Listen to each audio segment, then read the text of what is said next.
안녕하세요. 명상톡톡입니다. 현대인들은 각종 질병에 시달리고 주위를 둘러보아도 안 아프신 분들이 드물어요. 건강하지 못한 먹거리, 오염된 공기, 온갖 전자파 등등 달라진 생활과 습관으로 아플 이유들은 넘쳐납니다.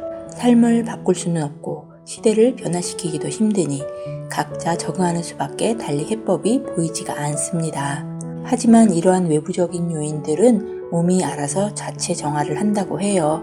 외부적인 요인이 질병에 영향을 미치는 것은 20% 정도인데 반해 내부적인 요인이 80%라고 합니다. 내부적인 요인이 뭐냐고요? 그건 바로 마음의 문제입니다. 저는 오랫동안 명상을 해왔고 문제가 생기면 명상으로 풀어내곤 했는데 명상에서 진전을 보이기 시작하면서 어느 날부턴가 이상한 증세들이 나타나기 시작했어요. 뭐가 문제인지 모르겠고 조금씩 점점 심해지면서 명상을 하는데도 걸림돌이 되기 시작했어요.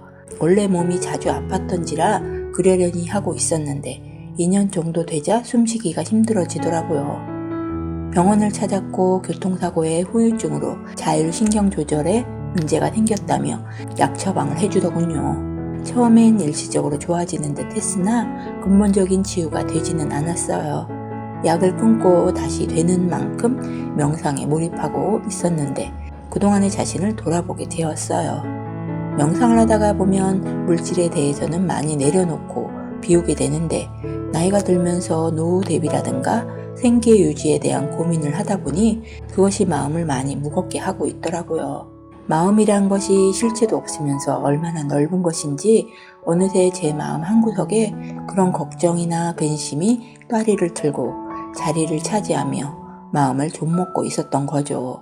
그걸 마음의 문제라고 생각도 못하고 그냥 살았는데 맑고 가벼워야 할 명상이니 무거움을 안고 있으면서 알아차리지도 못하고 문제를 방치한 결과 몸의 이상으로 드러난 거였어요.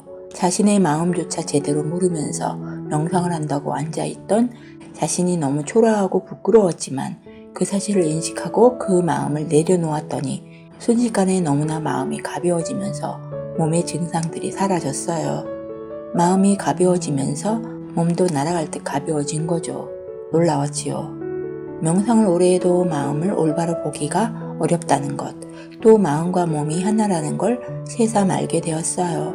각자 공부가 달라 다 다르겠지만 저의 경우엔 마음 공부가 몸 공부로 나타났던 거죠.